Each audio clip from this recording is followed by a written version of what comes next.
cazzo che donna sei. Io delle donne non mi fido, il corteggiamento è un rito, troppo spesso si finisce che una donna ti tradisce.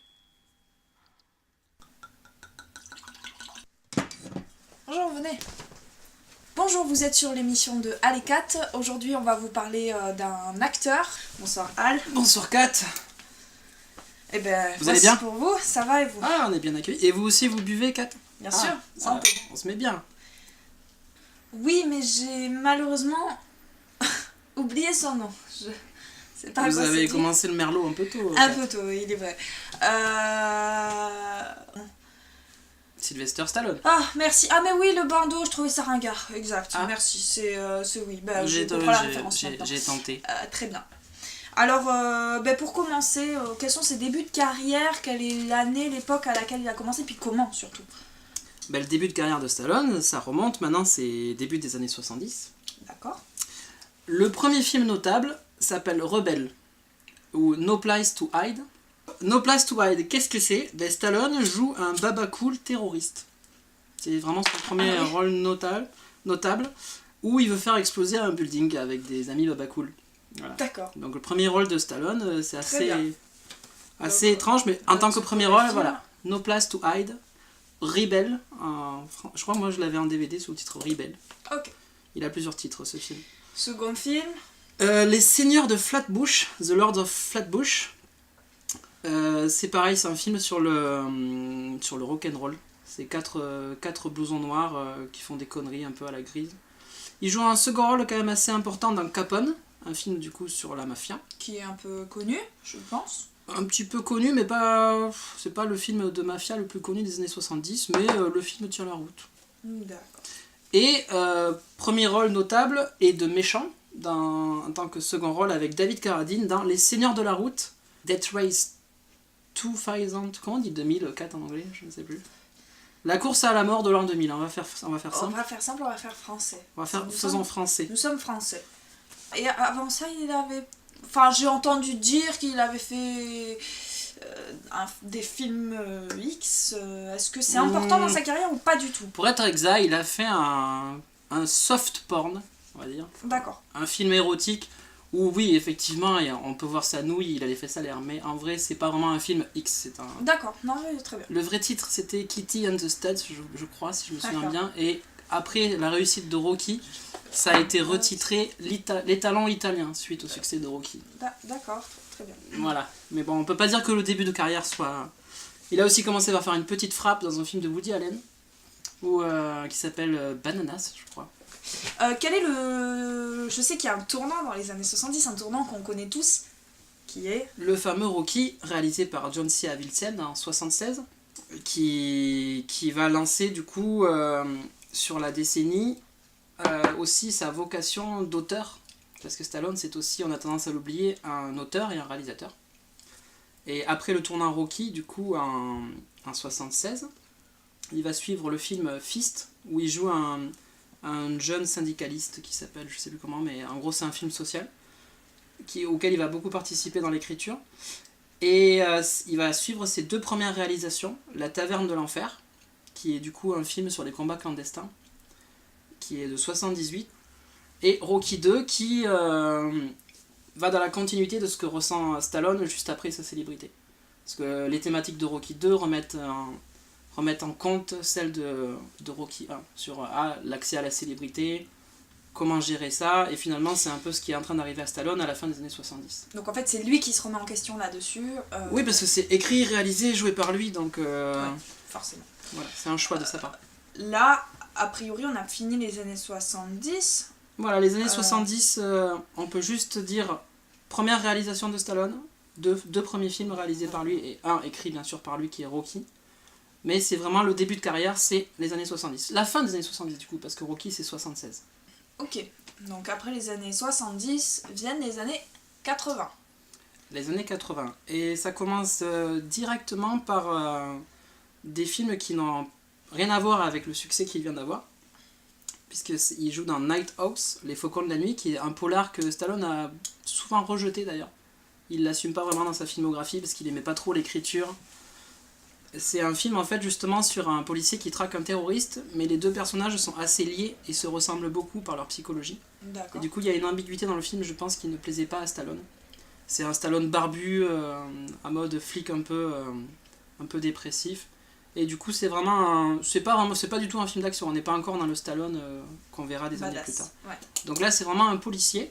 Un très bon film d'ailleurs, mais un film qui n'est pas aimé par son acteur. Et il joue aussi un gardien de but dans le film Victory Victory. avec Pelé. Stallone a fait un film avec Pelé en 81. Il commence la décennie comme ça. Donc en fait, jusque-là, on se rend compte que les genres sont vachement variés. Jusque-là, oui. Là, il a pas encore son image de star de l'action, ou Voilà. même si Rocky est déjà devenu un personnage culte, c'est pas encore devenu une étiquette pour lui. Donc là, on va arriver à un autre moment clé de sa carrière. Oui. On va d'abord avoir un petit tournant avant le prochain rôle emblématique. C'est qu'en 82, du coup, il joue dans Rocky 3 et qu'il réalise, d'ailleurs, c'est sa troisième réalisation après La Taverne de l'Enfer et Rocky 2. Et qui est vraiment là, justement, l'apogée de la première trilogie Rocky. Et qui va vraiment grâce au rôle qui arrive après, va le faire vraiment rentrer dans le star system. On va de suite associer Stallone à Rocky à partir des années 80. Et la même année, 82, sort First Blood, du coup le premier Rambo, réalisé par Ted Kotcheff, qui va instaurer son deuxième personnage culte. D'ailleurs, ces deux personnages, Rocky et Rambo, vont toujours impulser sa carrière d'une façon ou d'une autre, soit en début de décennie, soit en fin de décennie, mais c'est toujours ce qui va impulser ou qui va réguler un petit peu toute sa filmographie, et aussi sa vision des personnages, que ce soit des personnages pessimistes ou des personnages optimistes. D'accord.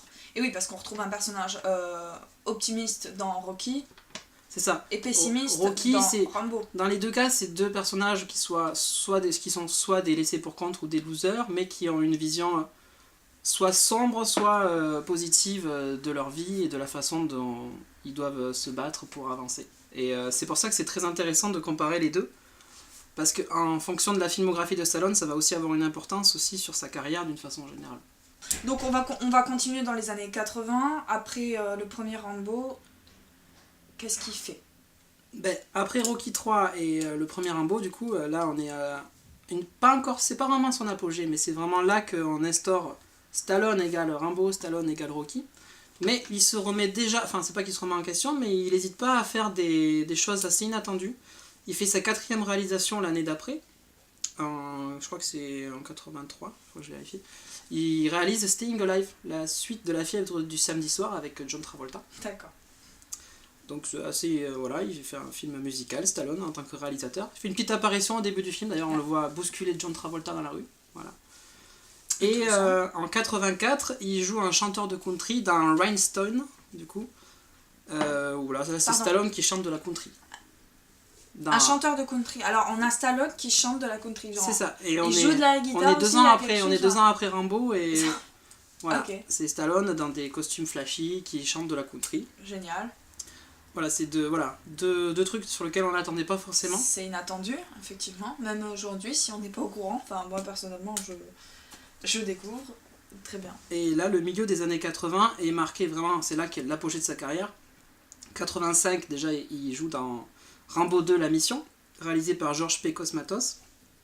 Je le cite parce que c'est un réalisateur qui reviendra pour un film assez important de la décennie. D'accord. Et la même année, il est dans l'affiche de Rocky 4, qui est à la fois sa 5e réalisation et, on peut le dire, le début d'une nouvelle trilogie, avec une mise en scène un peu différente des 3 premiers. On peut segmenter de Rocky 1 à Rocky 3 et de Rocky 4 à Rocky 6. Effectivement. Il y a deux cycles, même si tout se tient. Rocky 4 est donc, comme vous le disiez, un style différent des autres, mais du coup... Là, on part sur une esthétique qui est quasi bande dessinée, avec le combat de la Russie contre l'Amérique. Même Stallone va lancer une mode au niveau du montage et tout. Rocky 4, c'est aussi un tournant en tant que réalisateur. C'est sa 5e réalisation. Ce qui colle bien avec le fait finalement que Rocky, Rambo sont des images de personnages, on a envie de s'identifier à eux à ce moment-là, donc le style bande dessinée est vachement cool à ce moment-là c'est aussi. Ça. Et en plus, on est en plein dans les années choses. 80, il y a aussi l'influence de Reagan qui se ressent aussi sur les productions, parce que ce soit Rambo 2 ou Rocky 4, C'est vraiment l'ère réganienne à son apogée. Et d'ailleurs, le réalisateur de Rambo 2, La Mission, revient en 86 avec Stallone, avec Cobra. Donc il joue pour la deuxième fois un policier. Il joue en tant que... Oui, parce qu'il avait fait Les Faucons de la Nuit en 80, mais là, plus rien à voir. Autant en 80, c'était un policier en pleine introspection avec une grosse barbe. Autant là, c'est le héros d'action dans ce qu'on connaît aujourd'hui, dans ses clichés. Que ce soit le personnage qui a des lunettes de soleil, une petite allumette au bord de la bouche. Ça paraît ultra cliché aujourd'hui, sauf que c'est ce film-là qui a lancé cette mode. Bien sûr. Qui sera repris maintes fois dans les années 90 après. Et qu'il est encore aujourd'hui. Même si c'est pour sauf qu'aujourd'hui, maintenant, c'est du parodier. Second degré. À l'époque, c'était vraiment du premier degré. C'était, bien sûr. Donc Cobra, et après Cobra, est-ce qu'on a d'autres films Après Cobra, il joue dans un film qui est proche de l'esprit des Rocky. Il joue dans Over the Top, Le Bras de Fer, où il joue un camionneur qui traverse l'Amérique avec son gosse et qui essaye de gagner des tournois. Justement, il y a un peu cette ambiance un peu à la... Des tournois de quoi? Des tournois de bras de fer, du coup. Ah bah donc oui. voilà, il gagne des tournois de bras de fer. Il est pas mal, le petit Merlot 4. Il finit les années 80 du coup avec 3 films notables qui sont du coup Rambo 3 qui clôt la trilogie à l'époque du coup en 88. C'est pas le même réalisateur, c'est de Peter McDonald, Rambo 3. Il joue dans Haute Sécurité, un film pas vraiment d'action, c'est plus un drame, ça se passe dans l'univers carcéral, c'est un film d'évasion avec Stallone, très intéressant aussi en 89. Tango et Cash qui est un buddy movie. C'est quoi un buddy movie? Un buddy movie, c'est un film du coup qui généralement prend 2 personnages qui n'ont rien à voir ensemble en général. Il y en a un qui est un peu casse-cou, l'autre qui est un peu plus sage. La base du buddy movie, c'est l'arme fatale. Généralement, au début du film, ils peuvent pas se saquer et à la fin, ils deviennent méga potes. Et en fait, c'est des films un peu humoristiques dans le ton, avec un ton léger. Et c'est généralement des films de flics. D'accord. Donc on est... donc quel et film... c'est à la mode à la fin des années 80. Et Stallone, justement, va jouer là-dedans et remettre son image un peu de Rambo en question. Parce que dans Tango et Cash, il joue, entre guillemets, un intellectuel. Il joue un héros d'action, mais avec des lunettes, et justement, le casse-cou du film, c'est Kurt Russell. D'accord. Du coup, il y a déjà un peu cette phase de second degré qu'il ingère dans son personnage en 89. Très bien. Du coup, voilà, il termine les années 80 avec Tango et Cash. Ok, donc maintenant, nous sommes sur les années 90. Donc avec quoi il commence sur les années 90 et quand? Eh bien, comme on en a parlé au début de cette vidéo, Kat, tout ce qui impulse la carrière de Stallone d'une décennie à l'autre, c'est ses personnages phares. Et ça a commencé avec Rocky, et d'une décennie à l'autre, Rocky a une influence notable sur la carrière. Et du coup, il commence vraiment les années 90, à nouveau avec Rocky. Et il va un petit peu s'essayer à la comédie dans les 2 années après, en 1991 dans Oscar, qui est un remake d'une pièce de théâtre avec Louis de Funès, du coup. Où c'est Stallone qui joue le rôle de Funès. D'accord, intéressant. C'est un film de John Landis, C'est, qui a réalisé Le Loup-garou de Londres, si je ne me trompe pas. Et l'année d'après, il joue dans un des films qui est peut-être, allez, on va pas juger, mais qui est peut-être un des films les plus bâtards de sa filmographie, c'est Arrête ou ma mère va tirer, où il joue un flic qui a sa maman qui est tout le temps dans ses basques et qui l'empêche un peu de faire ses enquêtes. C'est une comédie, c'est un buddy movie justement, comme Tango et Cash, mais avec une vieille dame. D'accord. Voilà, en gros, c'est un buddy movie avec une vieille. Un film étrange, mais voilà, c'était l'époque aussi où, que ça soit lui ou Schwarzenegger, ils essayaient un peu de se frotter à la comédie pour mettre du second degré dans leur image de star de l'action. Oui, puis Et autant il va y avoir Schwarzenegger qui va faire des films comme Last Action Hero ou Jumeaux ou ce genre de films.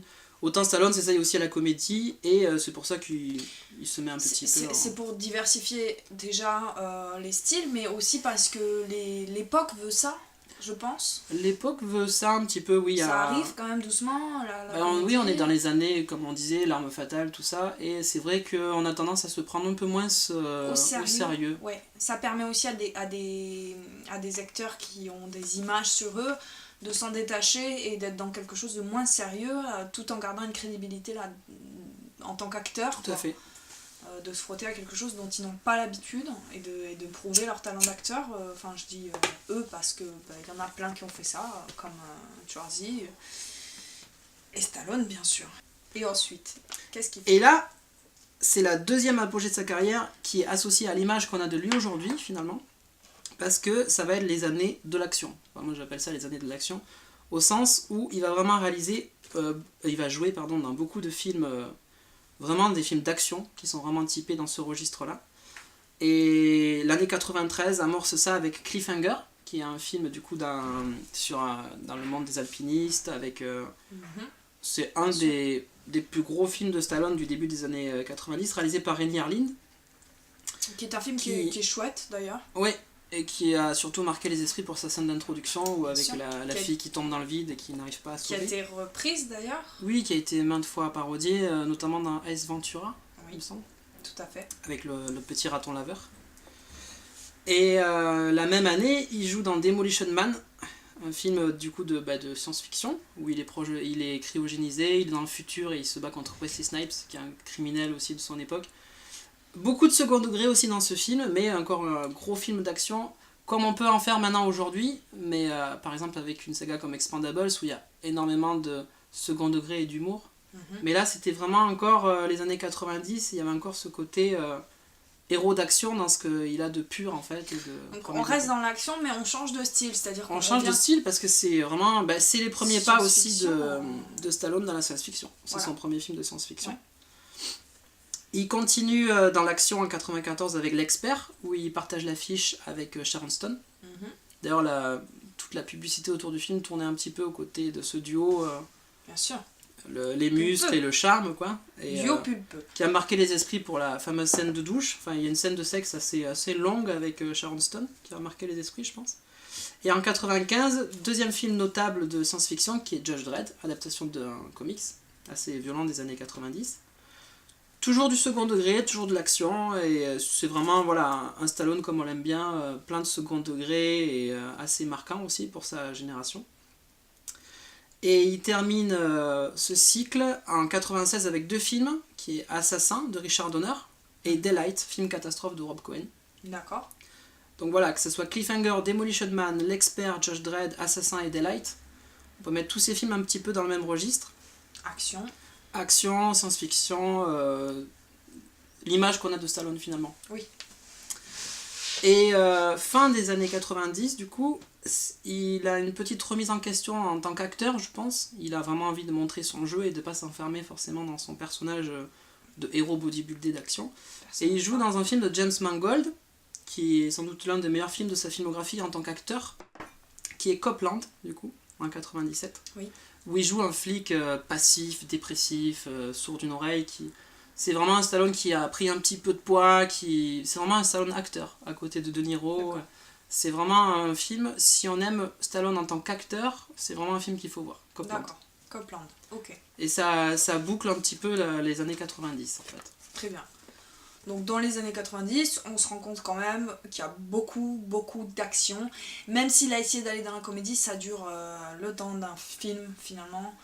Même si après il y a des films d'action dans lesquels il y a un peu de comédie, il reste dans l'action et il se détache que à la fin des années 90 pour chercher un peu Pour une quête chercher de renouvellement. voilà, le jeu d'acteur dans d'autres choses. Donc c'est quand même intéressant. Il y a une évolution qui est assez flagrante tout au long de sa carrière et puis plein de surprises.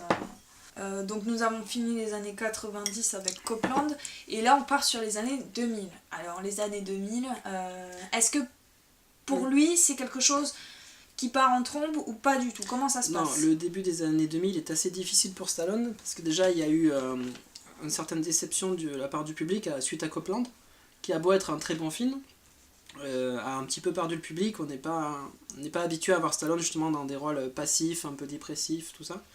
Et même si c'est un film qui est super important dans sa filmographie, c'est un film qui va un peu être un échec d'un point de vue de l'image de Stallone. D'accord. Et Stallone va en fait, dans les années, les années qui vont suivre, jouer dans des films qui ne sont pas notables et qui va avoir, faut le dire, une petite traversée du désert, quoi, en termes d'acteurs et de popularité. Donc, et les années 2000 commencent par Get Carter. Et à quelle année exactement? 2000. Il joue dans Get Carter, du coup, qui est un remake d'un film des années 60 avec Michael Caine. Un film culte d'ailleurs, qui est un petit polar mais qui va pas marquer les esprits. Il joue à nouveau sous la direction de Renny Harlin, le réalisateur de Cliffhanger des années 90. Il joue en 2001 dans Driven, du coup, un film de course sur un circuit automobile. Donc il conduit? Oui, il conduit. Il fait les courses, d'accord. Il fait les courses. Et il joue dans un petit thriller en 2001, Compte à rebours mortel. Detox, il s'appelle le film en VO.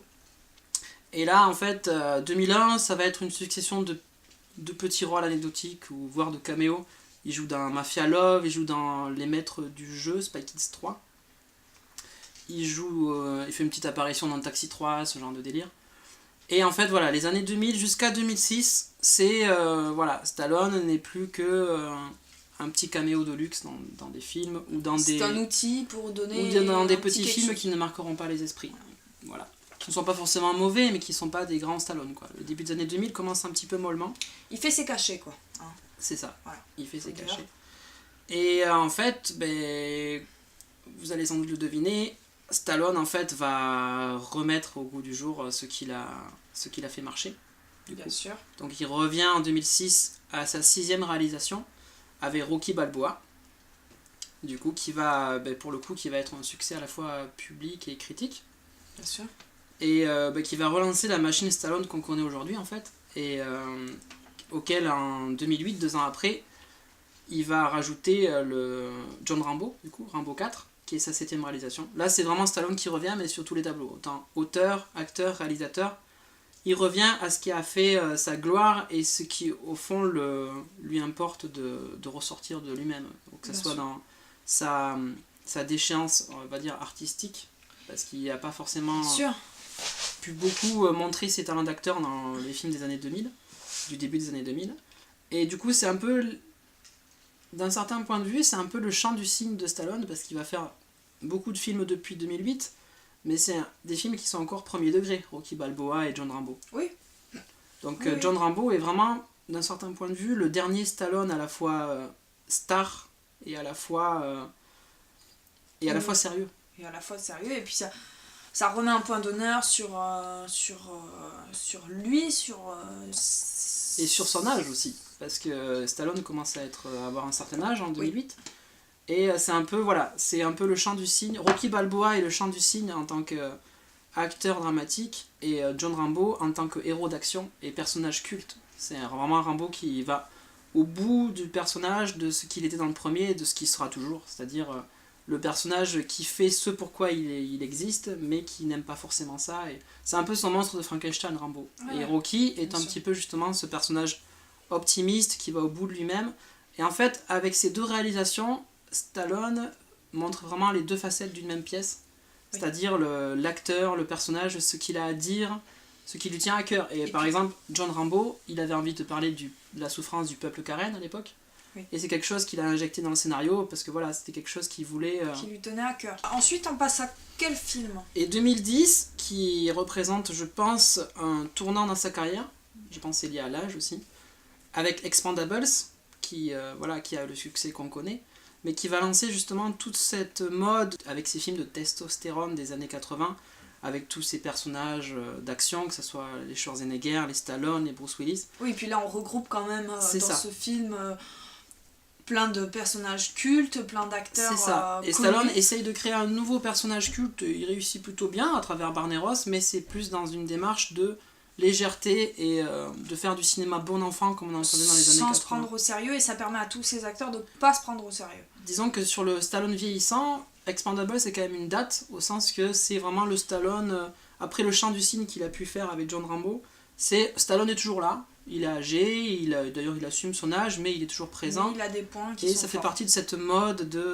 cette nostalgie des années 80 qui est présente depuis ces années-là.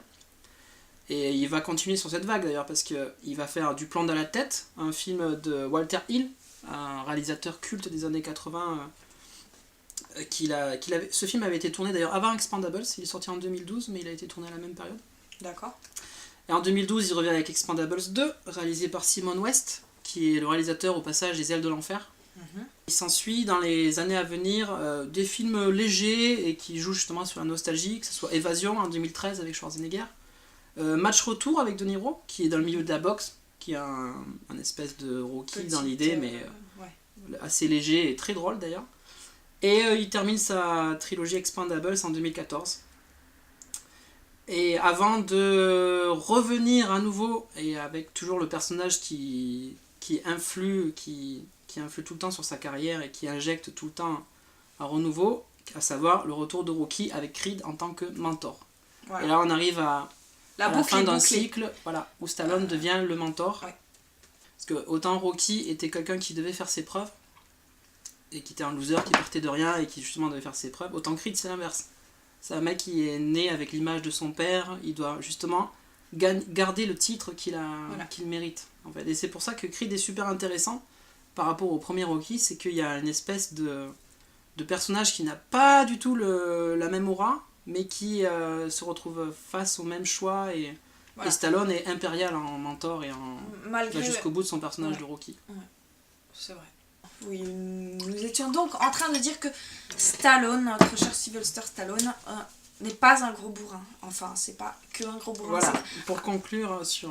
À travers ces personnages qui sont Rocky Rambo, pour conclure, on a beau voir cette image, c'est d'autres choses qui veut nous faire passer. En fait, c'est pas que l'image du bourrin. Ce qui est important, c'est aussi de replacer Stallone par rapport à l'image qu'on a de lui dans la pop culture. C'est que ces deux légendes qui ont été forgées à la fois par Rocky et par Rambo, qu'on associe finalement le côté film de boxe bourrin, alors que finalement c'est pas du tout ça. Rocky, c'est des films, c'est des drames sociaux, c'est l'histoire d'une vie, d'une décennie à l'autre, et l'évolution d'un personnage face à tous les problèmes qu'on peut rencontrer dans une vie.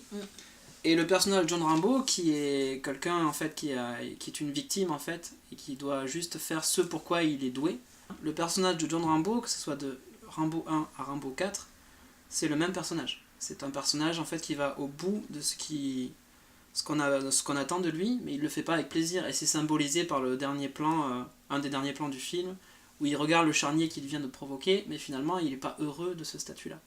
Et en fait, on a tendance à associer Stallone beaucoup trop à héros bourrin, idiot, qui est juste un héros d'action basique, mais Stallone c'est beaucoup plus.